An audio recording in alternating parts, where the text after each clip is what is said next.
Dr. Navin is a professor of history at Coastal Carolina University.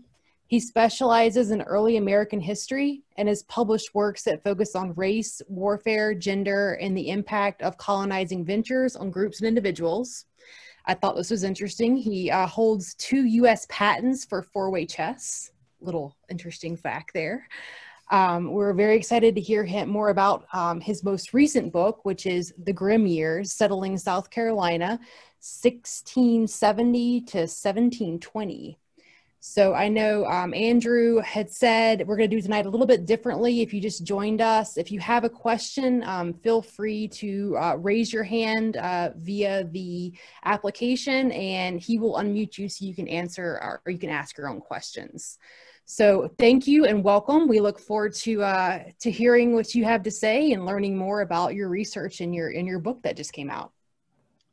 Well, thank you very much. And I'd like to thank the Daniel Island Historical Society for having me. I love to get out and talk to people about history. I find that it's probably the best job in the world for me. And I constantly remind my students that what I do for a living is the same thing they do for leisure. You know, when you are on your off time, you go out and you sit down with friends and talk about people and things that happened or things they did. And that's what I do for a living. And so I'm glad to be here talking with you tonight. I'm going to share the screen with you. I have a couple of screens here and I've prepared some slides. And while I would really like this to be more of a discussion, a dialogue, I can't see you, and I guess I will get some questions relayed to me, but I'm going to proceed to talk about the book, but I welcome your questions, and certainly if you don't get your questions answered during the presentation, then hopefully you'll remember them till the end of the presentation, and we can have a little time to talk together.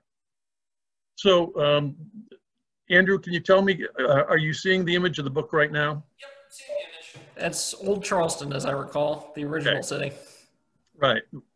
Well, this is the cover of the book, published by USC Press, and it came out about 13 months ago. It came out January last year, just as our worlds were about to fall apart with COVID. So it's been an interesting time to release a book, but this is it. And now I'm going to leave that particular screen, and here we go. Okay.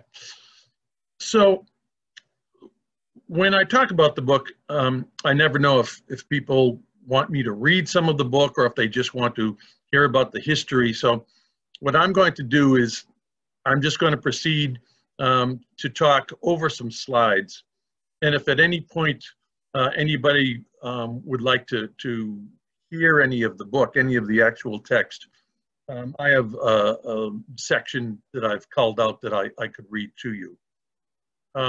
I opened the book, the frontispiece, with a quote from Thomas Hobbes from his famous work, Leviathan. Where every man is enemy to every man, there is continual fear and the danger of violent death, and the life of man solitary, poor, nasty, brutish, and short. That's a pretty grim start to a book that's titled The Grim Years. And I'm going to, in the book, I bring up Thomas Hobbes on a fairly regular basis, and I contrast him with another thinker who came shortly after him, and that is John Locke, who you're all familiar with. So let me just kind of introduce the book here, if I could. It's not that long a book. These are the chapters, an opening, portents and visions. It's going to talk about this vision that Thomas Hobbes had, and then talk about the contrasting vision of Lord Shaftesbury and his assistant, his secretary, John Locke. Then the first chapter, following the introduction, might come as a surprise to some people, because here they've got hold of a book about South Carolina's beginnings, and the entire first chapter is about Barbados. If you don't know about Barbados, if you don't know what went on in Barbados and Barbados's connection to South Carolina, then you will never understand early South Carolina. And so I devote a fair amount of the book, particularly in that first chapter, portraying what's going on, or what was going on in Barbados between its founding by the English, its establishment as an English colony in 1625 or so, and the time that Barbadians, among others, came over to establish what would become South Carolina.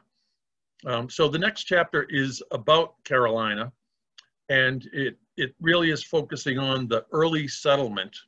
But then I start looking at the direction that the colony started heading, looking at what people were doing to sustain themselves, their search for not only getting by, not just self-sufficiency, but their early search for riches, and how that took them down a dark path.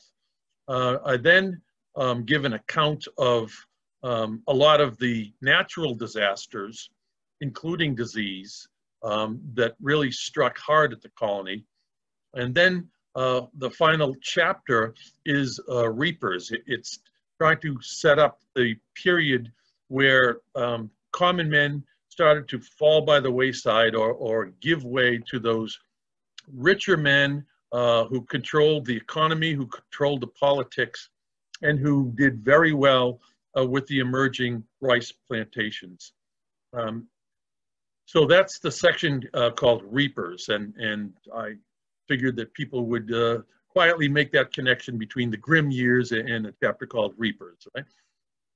And then I finish with an epilogue, which really tries to talk about some controversial points made in the book, and how the argument in this book maybe goes against tradition, or goes against what a lot of historians have portrayed in the past. So let me move on here. I have a lot more slides than I have time to present. I originally put this together for a presentation at the South Carolina Historical Archives, where I had almost 2 hours. So you'll see on the side, you'll see slides I'm going to skip by, but I'll just give some brief mention. Many different Native American groups in South Carolina, in the Carolinas, before the Europeans showed up. And the English certainly weren't the first ones. The Spanish were here as early as 1526. The French came in for a while. Then the Spanish came back and abandoned the settlement at St. Helena, and then came back again, only to abandon it 10 years later. So for a while after 1587, South Carolina or the Carolinas were again inhabited only by Native Americans and any luckless European who should happen to be shipwrecked on the shore. But during this period that follows the French evacuation, if you will, of South Carolina, we've got the English Civil War. And without digging too deep into English history, just recall that Charles I did not get along with Parliament. And that led to a war beginning in 1642. And in 1649, Charles's opponents cut off his head. And it was after that that Oliver Cromwell became the guy in charge in England. Once Cromwell died, there were different thoughts about what direction to go. There was discussion about putting his son on the throne, but that didn't work out. And in fact, Cromwell had created enough problems that people were ready for a king again. And they believed in the divine right of kings and the bloodline ordained by God. And so that meant the next king had to be the son of Charles. And so Charles II took the throne. And looking at this particular portrait, probably nobody would want to cross Charles II. Charles II had been in exile. He had been living abroad for his own safety, and he did not reclaim the throne on his own. He got a lot of help from very powerful nobles, including some in Parliament. And once he was restored, this was what we call the restoration of the monarchy in England. He rewarded some of his supporters who got him back on the throne in different ways. And he rewarded one group by giving them this huge plot of land in North America. And this was named Carolina. And these were the Lord's proprietors. And this is probably all familiar to most of you, so I'm not going to spend a lot of time on it. But these men already were investing in colonies overseas. Some of them had investments in Barbados. Many of them were involved in slavery as slave owners or even in the slave trade. And they were, by and large, not interested one bit in coming over and settling in Carolina, settling in the New World. These were English noblemen or gentlemen who lived very comfortable lives, men of money. And so their idea was to take this plot of Carolina and basically let people move there and pay them rent. And so the first movement of people was into the area of North Carolina. And this rent scheme didn't work. Different groups came down and then left. Some came down from Massachusetts, Puritans, and they decided they didn't like it and they left. Some came over from Barbados and they turned around and they left. So the Lord proprietors figured out that you can't just let this colony direct itself. That's not working. This idea of, oh, the check's in the mail just wasn't happening. So they decided they needed to come up with a plan. And that plan would be the fundamental constitutions of Carolina. Drafted, some people say John Locke drafted it. Others say it was Shaftesbury, assisted by Locke. Locke and Shaftesbury were both involved in this. And it created kind of a feudal structure for Carolina where some men would be enormously wealthy landholders, and then there would be people below them who held land, and then even a class of basically serfs or elite men and elite women who would be attached to the land. They couldn't move around from one area to the next without the permission of the landowner. And they were, you could think of them as lifetime servants, or in medieval times, they would have been called serfs. So this was the plan. And because these earlier efforts to settle in Carolina did not work well, what the Lord proprietors wanted was they wanted to find some settlers who had experience in a colony and who not only had worked within a colonial setting, but also had learned how to make money in that setting. Because if the colonists made money, that's how the proprietors were going to make money, getting their percentage of the profit, if you will. So they turned to Barbados. Barbados, there was a relatively small island. It's located on the very easternmost tip of the Caribbean. It's the island closest to Africa. And initially they tried to grow tobacco there. That didn't work. By the 1640s, they converted to sugar, and they started to bring in enslaved Africans because they couldn't get enough white indentured servants. So for a while in Barbados, there were Africans and white servants working in the fields. There was a lot of resistance to this by the white servants. Planters tried to give white servants the skilled jobs and just put Africans in the field. But the growth in the African population was so fast that by 1660, it was a 50-50 racial ratio.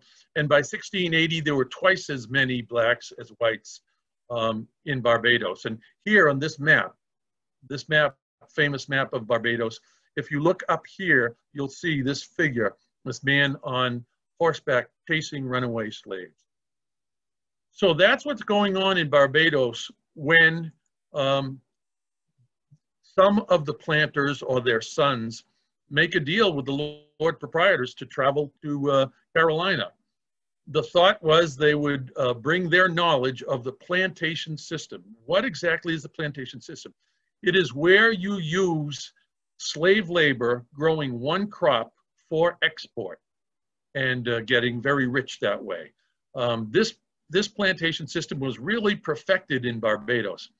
And so when the Barbadians came to the Carolinas, this was what they already had experience in, what they had knowledge in. The only really big fly in the ointment was they couldn't grow sugar in Barbados. So, I'm sorry, they couldn't grow sugar in Carolina as they had done in Barbados. So there was going to be a search that lasted for several decades, trying to figure out what they could grow to make big money in Carolina. Let me just pause for a moment and ask, does anybody have any questions they would like me to answer at this moment before I continue? Okay, so Carolina is going to be settled from two directions. It would, of course, eventually be broken into two separate colonies. The people settling in North Carolina are mainly tobacco planters drifting down from Virginia and settling up around this area of Albemarle. And that would remain a poor and kind of remote settlement. But meanwhile, coming into the area that now is Charleston, these Barbadians, along with people from England and other people, came in and established Charleston, first at a different location up the river, but then eventually to the present location of Charleston. And this is from the crisp map of 1711. And as you can see, basically Charleston was established as a fortified town because at any moment they were subject to attack by Native Americans or by Spanish or even by the French. So from the very get-go, they established this as a place that might have to spring to their own defense on a moment's notice. Here I have a slide of the origins of European colonists. This is from Walter Edgar's big book in South Carolina. I'm sure you're all familiar with that. So you can see the English and the Scots, or Scots-Irish, were the predominant European groups. But of course, the imports of Africans would, by 1708, make Africans the dominant group in South Carolina, or in terms of population, they would be a majority. So what did they do early on when they came over? The proprietors hoped that they would get into very lucrative occupations or pursuits. Silkworms, silk, they hoped that they might find silver and gold. They had other plans, hoping that crops that could sell at a high market value in Europe could be grown. What the people in South Carolina wanted to do was just to make sure, first and foremost, that they survived, that they sold something. And so because of the natural connection they had with Barbados, since many of the early settlers came over from Barbados, and a lot of the most influential ones settled in what is Goose Creek. They became known as the Goose Creek Men. They established a very solid trading route with Barbados, where they would ship foodstuffs to Barbados. So Barbadian planters could concentrate, could use their fields to grow sugar, and they could import cattle and hogs from South Carolina. They also imported a lot of lumber from South Carolina. My understanding of Daniel Island is it used to have a lot of cattle on the island. I would be very surprised if it didn't also have hogs. And so probably very early on, it was involved in this export where they would send barrels of meat. And it wouldn't be surprising at all if a lot of that work, the ranching, if you will, was done by enslaved Africans who had relative liberty or freedom in their work. Because what we see is as the plantation system starts being used in South Carolina, the work that slaves do will become much more restrictive, and they will be under white oversight much more of the time. But early on, blacks did a lot of hunting, they did a lot of herding, tended cattle. You would let hogs go in the woods and then go collect them after they grow fat on acorns. So the life of the slaves in South Carolina changed during this time. One of the biggest money makers early on was deerskin exports. Here's some numbers. This is really astounding in terms of just thinking of how many deer this represented, because this chart starts with 1712. They were exporting deerskins to England long before 1712. So that was a major, major export. The way they procured these deerskins was not to go out and shoot a lot of deer. Just like the beaver trade up in New England and other parts of the Northeast, the best way to get beaver was to basically work with Native Americans who would trap them and then bring them for trade. And that's how the deerskin trade worked. The Indian trade initially was Native Americans trading deerskins and other pelts for European goods. But before too long, that trade took an ominous turn. And that was that they started trading with Indians not only for deerskins, but also for captives from other tribes. So these many tribes, and some of them the larger tribes, like the Creek and the Choctaw and the Chickasaw and the Cherokee, the South Carolinians would form bonds or business arrangements with them, would trade with them for deerskins, but also would welcome and encourage them to raid other tribes and to bring their captives to Charleston or to a place where the traders could bring them to Charleston. And they would be shipped to Barbados, where these Native Americans would be worked to death on the sugar plantations. And this was one of the biggest money makers in early Carolina. You see the number here in this slide. South Carolinians enslaved and exported 30 to 50,000 Native Americans during these first 50 years. This exceeded the number of Africans they imported. Very few people have any idea of this, that they were exporting Native Americans, enslaved Native Americans, at an even greater number than they were importing enslaved blacks. So you can just picture a ship arriving with Africans on it in Charleston and staying in port until it was loaded with Native Americans to be sent off. And the Native Americans that they preferred were women and children. So this really wreaked havoc with the Native American population. These advertisements you see in this slide, I've included these. These are taken from the book. And I'll just call your attention to this last one. All of these are talking about Carolina Indians up in Boston, because they're exporting these Native Americans not just to Barbados, but to other colonies. And they're doing a brisk trade in New England. And these are all ads for runaway Indians, Carolina Indians, or Carolina Indians for sale. Like here's a 24-year-old woman who's been a very good servant for sale. And this last ad, I point out that Mr. Samuel Adams is trying to recover 2 men servants and 1 woman. And this is the father of Sam Adams, the famous revolutionary. So this Indian slave trade was notorious, and it really was destructive to Native American tribes who were at war with each other to provide slaves to the South Carolinians. So here's the major foodstuffs that Carolina was exporting. So early on, there was no big cash crop. You figure South Carolina was settled, Charleston was settled in 1670. And 25 years later, they still didn't have a big dominant cash crop. But it was right around 1695 that they began to plant rice.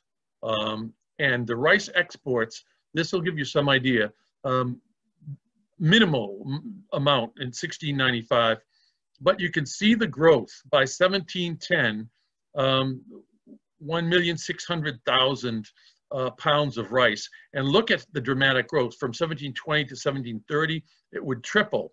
And look, by 1770, 83 million pounds.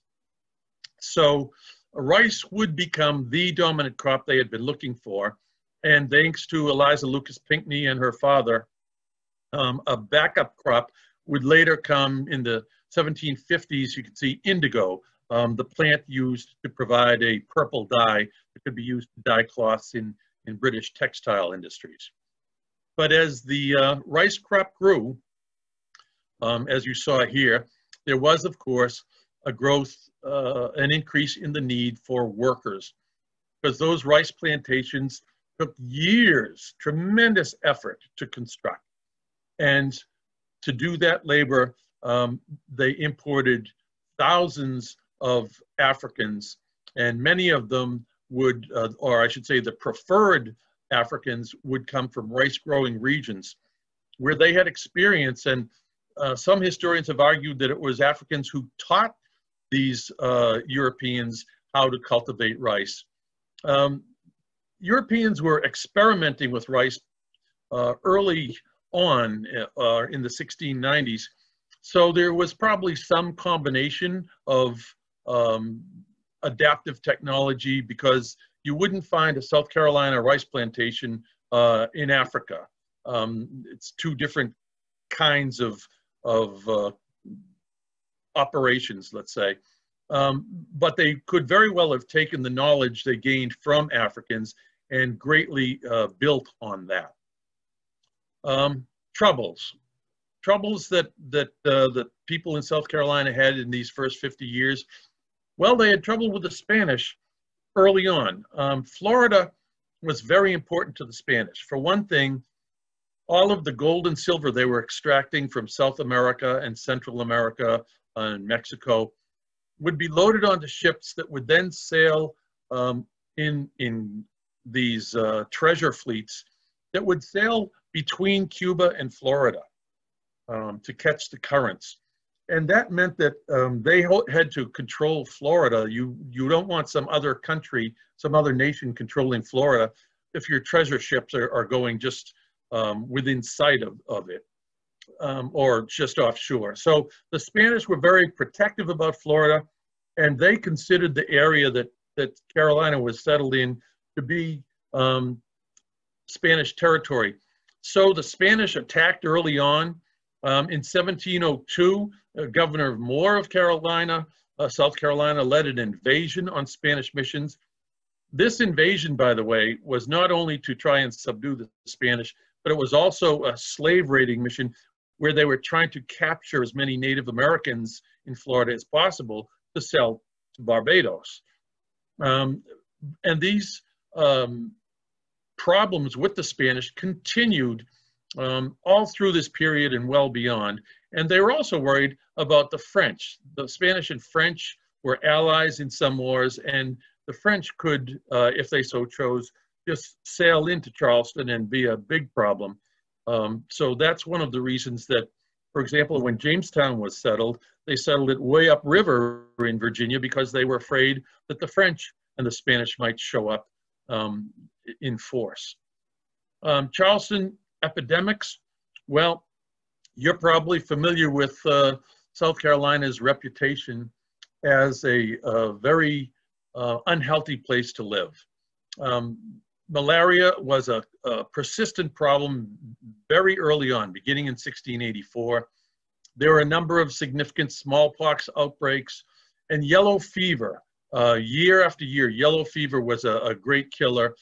In the book, I talk about one plague year where they prohibited the ringing of the tolling of bells for funerals because the bells were tolling all day long. And a lot of you have probably seen this quote, "Carolina is in the spring a paradise, in the summer a hell, and in the autumn a hospital." And this was just one account of what a lot of people endured. The book also talks about fires and storms. Fires were endemic in the colonial period. Virtually every colonial city endured major fires. Boston, Philadelphia, New York, they all had big fires, very destructive fires. Charleston was no exception. Some of these fires would burn up more than half the city. As you may know, even London around 1660 had a dreadful fire that burned up much of London. That's where they developed the technique of blowing up houses to try and create fire breaks. Not very happy thing when it's your house, they blow up to stop the fire. Major hurricanes. Some of these hurricanes, if you read the book, you'll read accounts of where in one case there was one ship left in the harbor.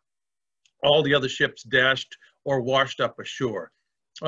Hurricanes where the flooding was so bad that people were on the roofs of their homes, and then as the water withdrew, some of those homes were swept out to sea with people on the roofs. Hurricanes where the tide was so high, the water was so high, that when it receded, they would find deer in the trees because they'd be swimming in these tidal floods and basically get caught up in the trees and then be hanging there when the tide went out. So just natural disasters and fires were devastating in early Charleston. One result of this Indian slave trade was, as quite predictably, finally Native Americans got fed up with it. They had been preying on each other for years at great cost to each other.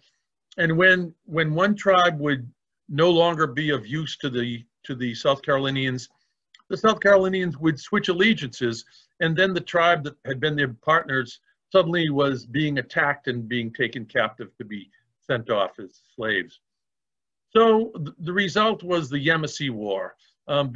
Before this, prior to this, up in North Carolina, they had the Tuscarora War, and North Carolinians asked South Carolina for help with the promise that there were many, many Indians that they could come and take as captives for the slave trade.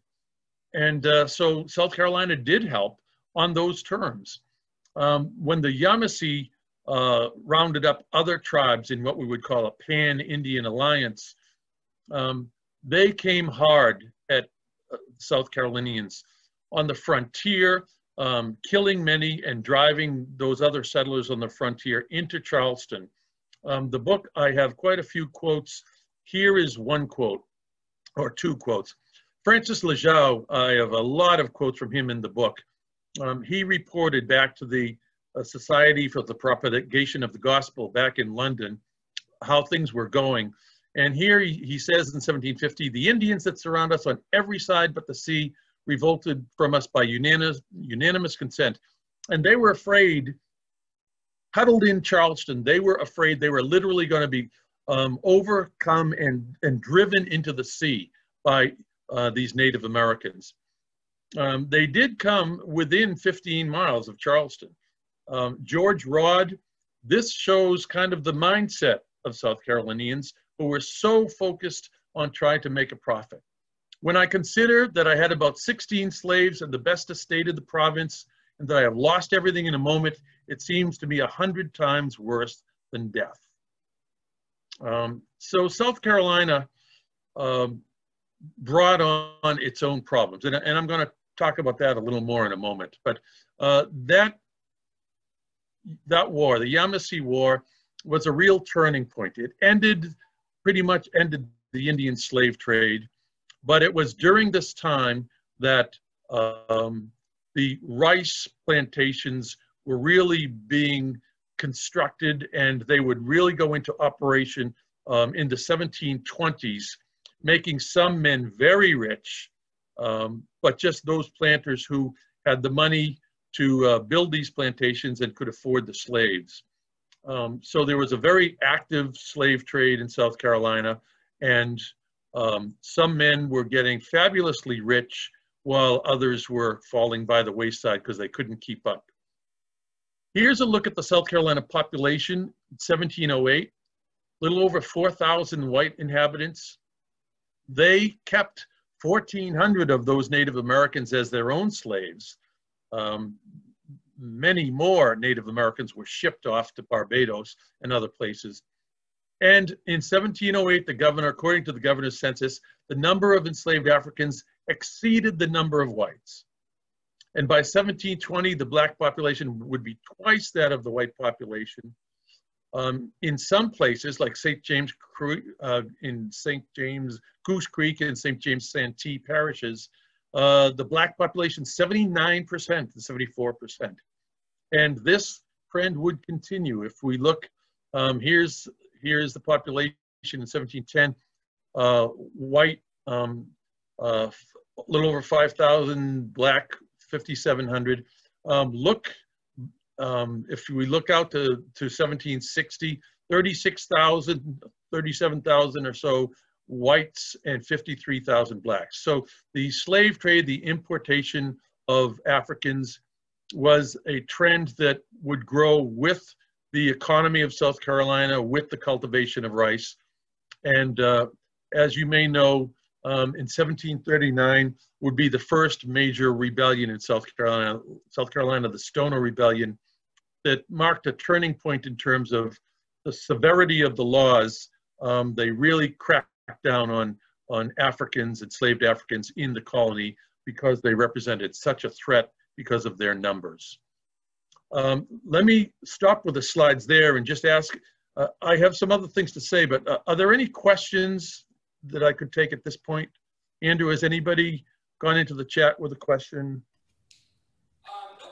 Yeah, this is all fascinating. This is, a ton of information and fascinating. I wasn't aware of a lot of this stuff. What sort of primary sources are you getting, or where did this come from in terms of when you were doing this research? Just out of curiosity. Big answer. Any place you can find it, whether it's correspondence or journals of the Assembly or the letters of the Society of the Propagation of the Gospel. The easiest way to answer that question is to say, look at the footnotes. Look at the bibliography. You're going to see the footnotes in this book are extensive. And the bibliography is quite extensive as well. So there's many, many different sources. A lot of them primary sources, some of them secondary sources. A lot of work, any historian will tell you, a lot of work goes into any book like this. And yeah, I don't know how else to answer that, because if I started trying to name the different sources, we'd spend the rest of our time. What I would like to do is I just want to touch on the big themes that might not jump out at you at first if you read this book, but I just want to point out these are some of the things that I was thinking about, and some of the things that I hope people will notice. Because, everybody can look and say, oh, there were terrible storms, there was a lot of disease, there was the Indian slave trade, but what's the point I'm trying to make? And I'm going to give you 5 points here. The first, I'm hoping that this will give people, including historians, a new perspective on the emergence of slavery in North America. If you have had a similar experience that I have had in terms of your schooling, when they talk about slavery in the British colonies in America, they always start talking about Virginia. And that's natural because the first blacks arrived in Virginia in 1619. And the first laws where they codify, or the first time slavery appears in the law books, is in Virginia and Maryland in 1661 and 1663 or 1662. So we were always talking about Virginia. But think about this. They're growing tobacco in Virginia. They don't have anything like the plantation system like there was in Barbados. They are using, for labor, early in Virginia, indentured servants. The number of blacks in Virginia working in the fields won't equal the number of white servants until about 1700. Okay, so Virginia basically has almost a century of using slaves and they're still a 50-50 split. South Carolina, the first ships that arrive in South Carolina, the first ship, Carolina, carries slaves on it, in addition to settlers. And they bring these slaves in, and they already have it in mind how slaves should be used for the most profit, which is find a really profitable crop and devote your efforts, the slaves' efforts, to that and export that. And so that kind of experience using enslaved laborers, and remember, it wasn't just enslaved Africans, it was also enslaved Native Americans. That's the mindset in South Carolina from the first day of settlement. And that's different from Virginia, where white indentured servants were the labor force for a long time. Second point, I hope people start to think about the influence of South Carolina on race relations in the colonies. The way that they used and abused, they exploited Native Americans, using them as business partners, but also using them to basically exploit each other and sell them as slaves. And also the slave trade, the deerskin trade was very abusive, and they exploited the Native Americans in that. So the relations between whites and Native Americans was bad and getting worse from the beginning. And then, of course, you added a great number of enslaved Africans to the mix. And as their treatment became more severe, because they went from doing things like farming and developing wood products, they went from that to the regime on plantations, working in swamps, working under the eyes of an overseer, under much harsher rules. Race relations took a big downward turn, and that had an effect outside of just South Carolina. South Carolinians were conducting slave raids, or the Indians working with them were conducting slave raids all the way to the Mississippi River. A third thing that I want is for people to read the book and see the mindset where South Carolinians came to not only accept slavery, but to envy each other, envy people who had slaves. And I'm talking now not about Barbadians, I'm talking about Huguenots, among others. What are Huguenots? They're French Protestants who fled France and settled in South Carolina. And Germans who, Germany wasn't united, but they come over, the Palatines and other Germans, they come over and settle in South Carolina. These people are coming from places in Europe where there is no slavery. And yet, as the book will show, if you read the book, within just a few years after getting here, they see Barbadians and others using slaves. And they'll say, I have this land, but how can I make a profit if I don't have slaves? And it's shocking to think that people who come from a non-slave society will adapt that mentality where they're driven to make a profit and they're willing to exploit other humans, to enslave other humans to do that. Money is the driving, profit is the driving force in South Carolina. And people are willing to exploit other people. And so this is one of the reasons I keep coming back to what Thomas Hobbes says: in an unregulated society where people will devour each other, take advantage of each other. You may recall the quote from the very beginning: where every man is enemy to every man, there is continual fear and danger of violent death, and the life of man solitary, poor, nasty, brutish, and short. And we see people who must have been good people coming over, but they are corrupted by this drive for profit and by the example of what others are doing. The fourth point, and maybe the most important point of the book, there was great needless suffering due to the actions of a relatively small number of men. You know, not everybody could participate in the deerskin trade. That was a monopoly. And that trade then was converted or came to include the Indian slave trade. And again, that was controlled by the Goose Creek men from Barbados. The plan for South Carolina, drawn up by the proprietors, the fundamental constitutions, the settlers never endorsed that. And in fact, by 1719, which is just 1 year short of the span this book covers, right? I go 1670 to 1720 as the first 50 years. In 1719, they dumped the proprietors. They rejected proprietary ownership and leadership. And again, the leaders in that resistance to the proprietors were the former Barbadians, the Goose Creek men. And so I want people to understand that South Carolina was a grim place, was a very difficult place to live, but it was made more difficult, and a lot of the suffering occurred because of this small number of men who were willing to do anything to make money.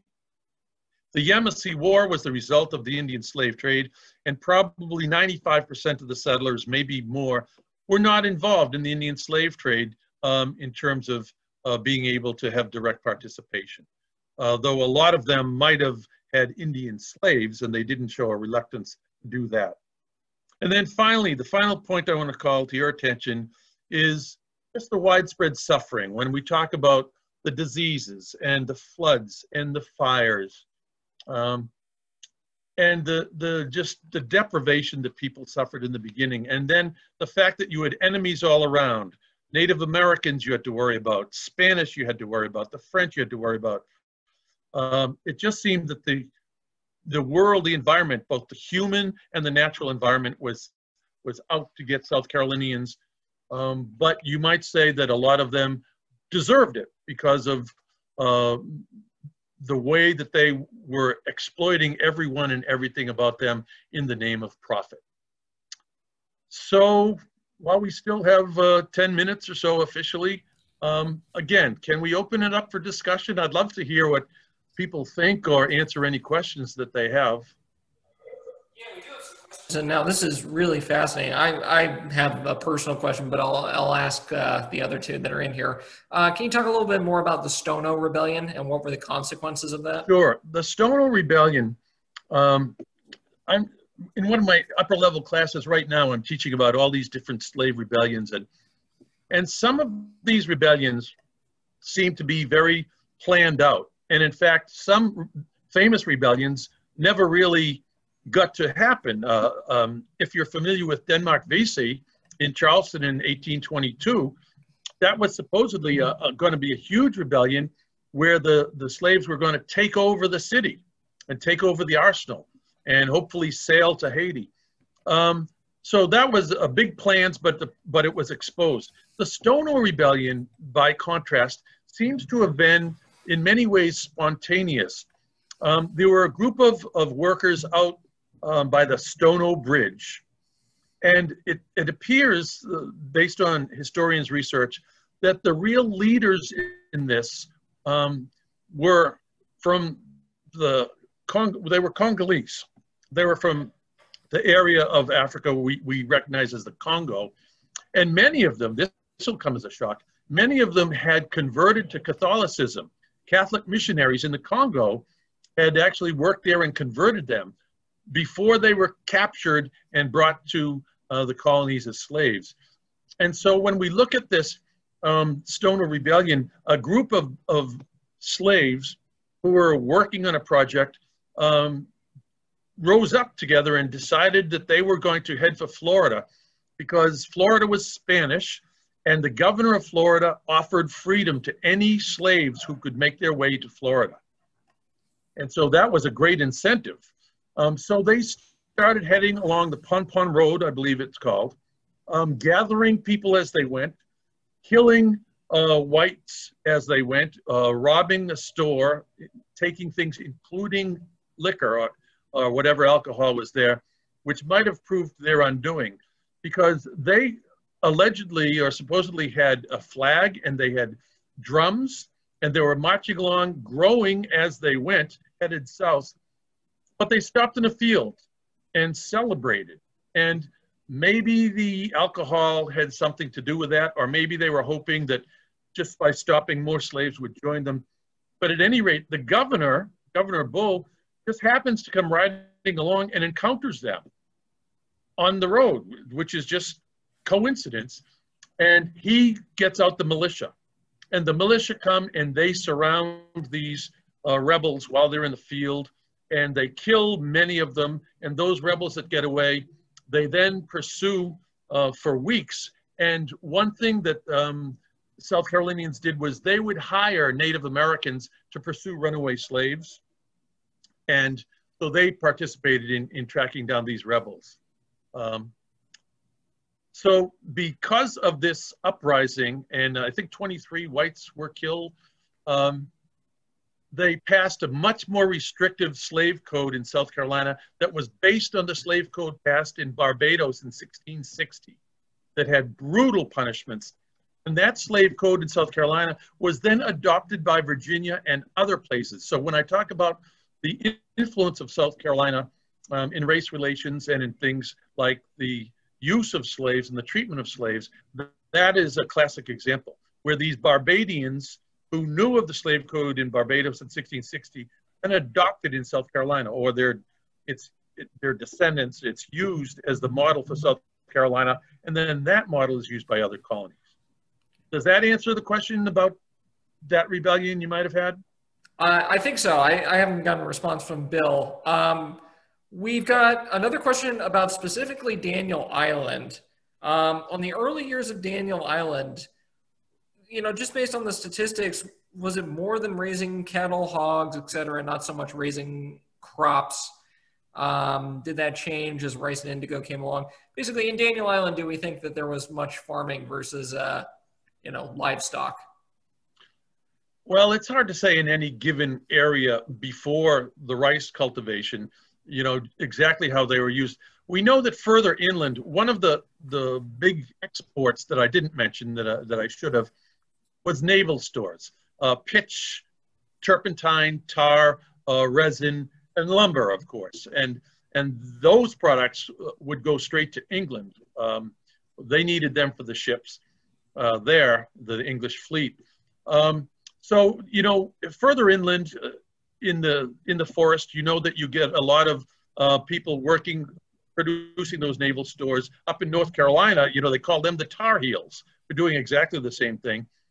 They also release hogs that would roam wild eating acorns, and then they'd go find those hogs, track them down, and slaughter them. I suspect Daniel Island probably, there were probably some people who lived there to tend the cattle, and maybe if there were hogs there to tend the hogs, and they might have had some cabins and raised some corn and some other crops for their own use. I suspect that they didn't like plant corn all over the island because corn,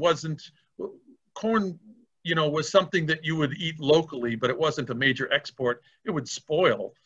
So probably my guess is Daniel Island was probably used for maybe for its lumber and wood products, but also since I've seen a mention in histories of Daniel Island cattle, I suspect ranching was probably done there. One thing to keep in mind, if you want to raise livestock, you would like to raise in a place that it's hard for wolves to get at. That's why Boston was a great location for settlers, because it was connected to the mainland just by a thin neck. They could keep sheep and cattle on Boston Neck or in Boston, and it was easily defensible from wolves couldn't get there. So maybe Daniel Island was a good place just because once you killed a lot of the wolves and wild beasts on the island, it became a much safer place to raise cattle and hogs. That would be my guess. Now, I know, Beth, you've had your hand up for a question for a while, so I'm going to put you on. Can you hear us, Beth? Yes, I can. Can you hear me? We can hear you. Go yes, ahead. Beth. Hello. Okay, awesome. Thank you so much. Mr. Navin, this has been fascinating and just very, very interesting. I have a question about the epidemics and disease portion of the presentation. Our Historical Society just launched an essay contest for high school students, kind of looking at the current pandemic we're in. And and with hopefully some references to history and what's happened in our area before. So I'm wondering, in your book, do you go into more detail about that time period and the examples you gave? And then secondarily, related to that, is there any correlation between those outbreaks that you mentioned and the exporting of crops? I mean, how did that impact the whole industry at the time that you described, the slave trade? Yes, in the book I do talk about epidemics and so forth. The connection you're trying to make with crops, I don't see, or I didn't talk about that because I don't really know that there's a strong connection. But if you had a student who was writing a paper, here's where they should go with that, okay? Look at the slave trade and look at quarantines or quarantining efforts in Charleston, okay? When you're bringing in shiploads of Africans, you're bringing in boats with people with diseases. You're bringing them into what could be a somewhat healthy population, and you're introducing malaria, you're introducing smallpox with any ship that arrives. And so what they start doing is they start forcing the ships to stay in the harbor where the slaves could be quarantined, or then putting them on Sullivan Island where they could be kept in quarantine. And then when they're proven to not have any disease, then they could be sold. If you look at a lot of the ads for slaves, I'm thinking maybe the ad that I had in this, let's see if this, yes. Are you still seeing my slides here, Andrew? We're still seeing them. Okay. Look at this ad. To be sold on board the ship, Vance Island, on Tuesday, a choice cargo of about 250 fine, healthy Negroes just arrived from the Windward and Rice Coast. You want them from the Rice Coast, their experience with rice. The utmost care has already been taken and shall be continued to keep them free from the least danger of being infected with the smallpox. No boat having been on board, and all communication with people from Charlestown prevented. So they are going to sail up to Ashley Ferry without having contact, so that they've proven to be healthy and they haven't had a chance to become infected. This is a very common thing, to sell them, to try and offer some guarantee that they are not bringing disease. And this is why they erected, they start to keep them on Sullivan's Island. And there's even what they would call a pest house. A pest house is in American colonial history where you would send sick people, like the Shakers and the Quakers would have a pest house where they would send their sick members to go try and recover from their fevers and so forth. They had a pest house in Sullivan Island where some whites would be sent to be in quarantine. And much of the research for this book I did in conjunction with another book that I'm working on the Charleston Workhouse. And the Charleston Workhouse began as a hospital, started in 1738 by the church, by the parish, the Anglican parish, to care for people with these diseases. So if I was going to write a paper about epidemics and disease in early South Carolina to connect it to today, I would talk about the problems with people coming in from abroad, just like, you know, we tried to shut down the airports and the immigration of people from infected areas, and the idea of using quarantines to try and protect the population, and ultimately how it was only moderately successful, that these quarantines still didn't work. Interesting. Thank you. Sure. We are getting a ton of questions in now. I'll try to give shorter answers, okay? Well, no, you can give as long as, I mean, we can keep going. It's not like it's a hard stop at 8 o'clock. Sure.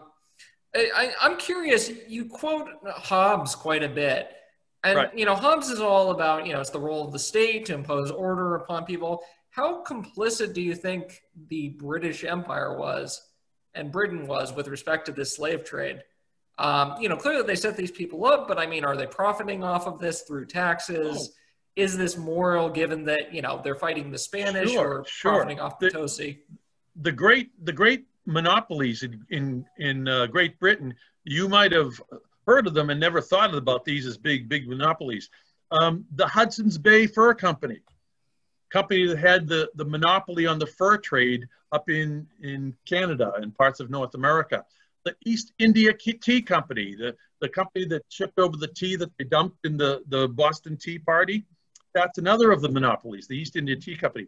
The Royal African Trading Company, where England gave a monopoly to some very powerful men. And James II, the brother of King Charles II, was one of the big shareholders in the Royal African Company, and he would become the next King of England.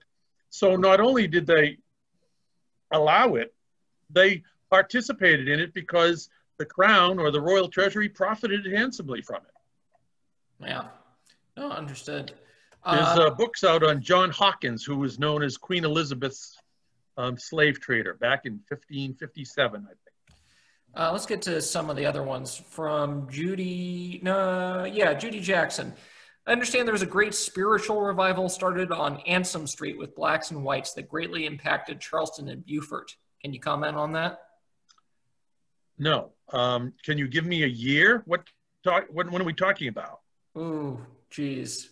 Because if we're talking about revivals connected with the First Great Awakening, that would have been in the 1730s up north, and like George Whitefield came to Charleston in the 1740s.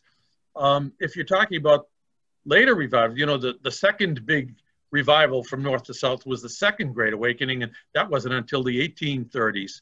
So if you're talking about the 1730s, I can tell you there would have been revival activity, but this particular revival you're talking about, no, that doesn't, if I wanted to look at that, there's good studies that you can go out and find, but that wasn't, the 1730s was not really covered in this book. Oral, this is just sort of just general reactions. Thank you for presenting this information in your book. I'm shocked that I hadn't read anything about indentured Native Americans in Barbados connection before in any history books. Is this fact really so unknown by the general public? Probably yes, and I would correct one thing. An indenture is a contract. So when young men and women, mostly uneducated and lacking a skill like a barrel maker or tailor, uneducated and unskilled young men and women came over from England on indentures that were typically 7 years long. If you managed to survive for your 7 years, you then were released and you were given your freedom dues, maybe a plot of land and a gun or some tools. During your indenture, you didn't earn any money, but your master, your owner, had to provide a place for you to stay and food. But indentured servants often were treated worse than slaves because you had an investment in a slave. You didn't want him or her to die. An indentured servant you only had for 7 years. And so if you worked them to the point of almost dying in the field, as long as you recovered your investment, then it was just up to your moral core because you weren't going to lose investment like you had in a slave. But to answer your question, so the slaves, not the indentured servants, but the slaves, Native American slaves in Barbados, this was something that it wasn't just South Carolina that was complicit in this. New England fought the Pequot Indians in 1637. When I say New England, Massachusetts and Connecticut colonies fought the Pequots, and the male Pequots that didn't get killed, they put on ships and sent them to Barbados. So this idea of selling Indians to sugar planters in Barbados was something that was happening, and a lot of people, a lot of historians don't talk about it because compared to the number of Africans, the number of Native Americans was very small. Something else you wouldn't know would normally, most people wouldn't know, is in the English Civil War, the people who fought on the side of the king, when Cromwell was victorious, he shipped a lot of those people as indentured servants for life, basically, to Barbados. So in a Barbados sugar field, you could have had white indentured servants, captive Carolina Indians, captive Africans, and English, even English noblemen who fought on the wrong side in the war. Quite a mix. A ton of questions and still. And Valerie, I know you have your hand up, but Judy wanted to clarify in her previous question. She's talking about the Second Great Awakening with respect to... Okay, that's the 1830s. Yeah. Can you comment on that at all, or? Well, about the particular congregation, and all I can tell you is that in the Second Great Awakening, the Baptists and the Methodists were particularly active, and the Baptists welcomed blacks into their churches and would celebrate with them, although blacks often had to be up in the balcony where whites would be down in the pews below. But they did celebrate together. This was also a time when the AME church, black churches, also grew a lot. So I don't know if that answers your question, but yeah, you want to read more about the Second Great Awakening to read up on that. And Valerie, you had a question, you got your hand up. Yes, thank you, Andrew. I'm fascinated by this whole conversation, and I would like to know where I can get a copy of the book. Well, you can buy it online right away. USC Press. This is, I'll tell you, the horribly frustrating thing for me as the author. I can't go buy a copy in Barnes & Noble. They won't carry it. They'll order one for you, but they won't put it on their shelves because it's the ordering for these big stores, whether it's Costco or Barnes & Noble or Books A Million. It's like people in Seattle. Or for Walmart, it's somebody in Alabama who decides what books you might want to read. What about Buxton Books here in Charleston? I wouldn't know. You'd have to look. But the easiest way to get it, I suppose, would be just go online and get the best price you can. You can buy it directly from USC Press, University of South Carolina Press, but you can also buy it from Amazon or any other bookseller. I got a copy from Amazon this week. I suppose more importantly, John, what do you get the best cut from wherever we buy it from? The best cut. I was surprised to find out what the cut is for an author. You'll probably pay about $32.50 unless you get it on sale.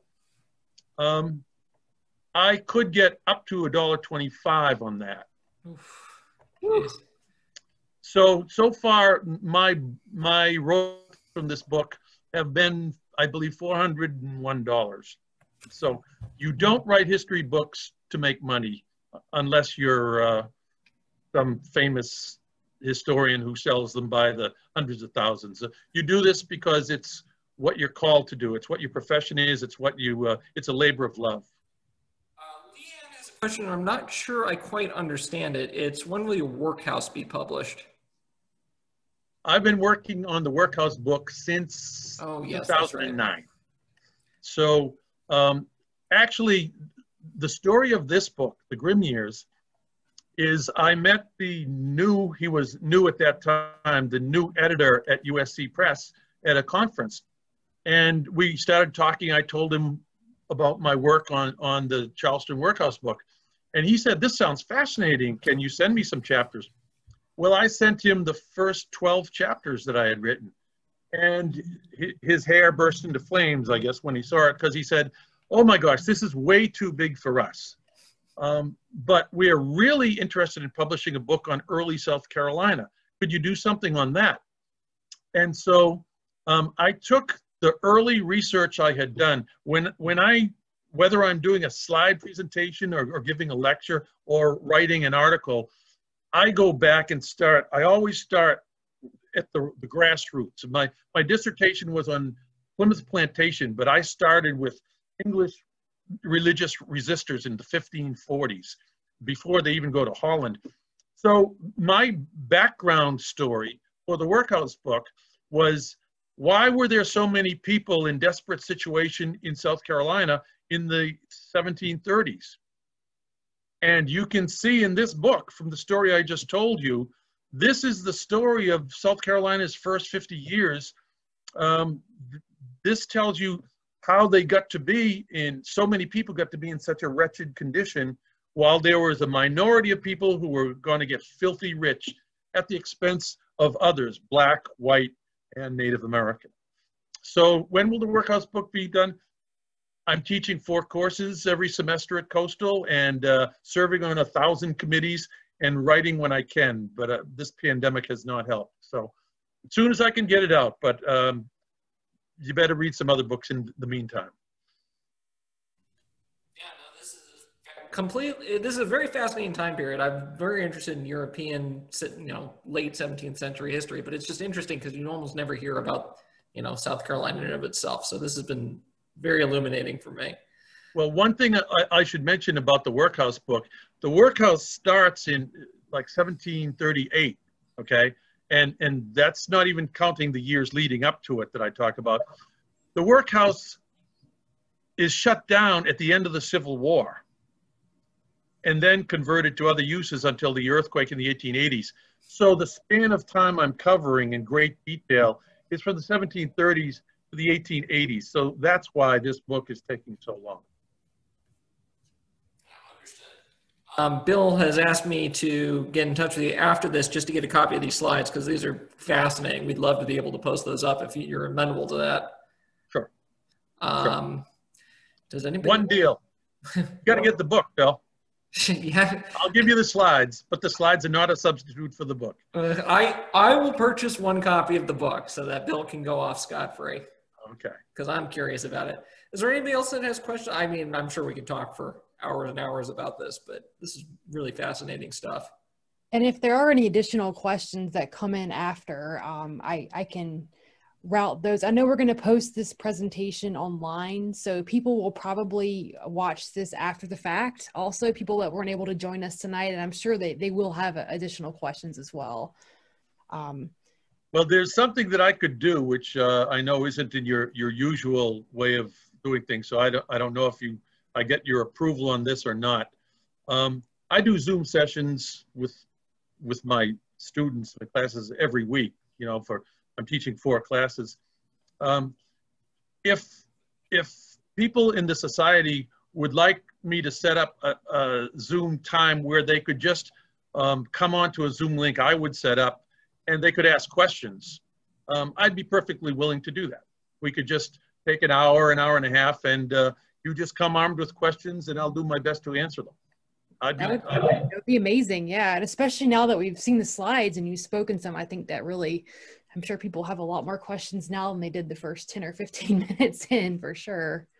Well, I'd be more than happy to do that. So Beth, if I could just kind of ask you to try and gauge the interest in that, and let me know if that's something that I should set up. I'm sorry, am I talking to Beth or Jessica here? Both of us. Okay, well, whoever would be the person to give me the yes, the thumbs up or the thumbs down on that, I'll just wait to hear. Yeah, I think you're going to get a lot of interest. All right, then I suppose this will conclude the recording. Thank you so much. Jessica, would you like to give a little outro? Sure, yeah. Thank you very much. I mean, that was very informative, a lot of information put in there.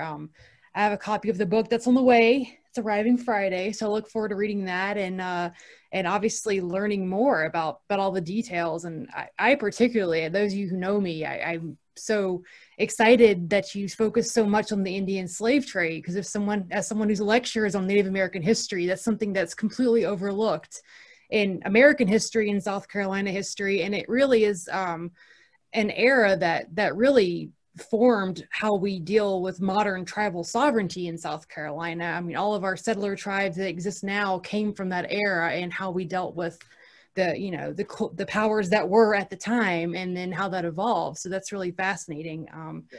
But thank you again, and we definitely would be interested in that. I'll reach out to you about maybe doing the link, and I think that we'd have a lot of members that would love to ask you additional questions and pick your brain, and obviously have you back whenever you'd like to talk about a different topic.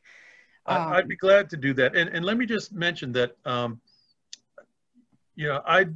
I don't pretend to be the expert on every topic. So if you're very interested in the Indian slave trade, you'll find in my footnotes and in my bibliography where I got a lot of my information, okay? So you can find books that are really talk a lot more detail about that. If you're interested in slaves and disease and the mortality rates and so forth of slaves, Peter McCandless has written a great book on that. And so I would just say, hopefully this has introduced a lot of topics to you, or a lot of new ideas to you. If you're really interested in something, if it's a Great Awakening or religion in South Carolina, you might look at the footnotes of the bibliography as a starting point to find some really excellent scholarship on these various topics. I'm just kind of the messenger for some of these. Well, it's great to get a messenger that can throw that much information in an informative presentation. We greatly appreciate you taking the time to speak with us and to give us such a, you know, informative overview in an hour's time. That's really impressive. And well, it's been my pleasure. Thank you.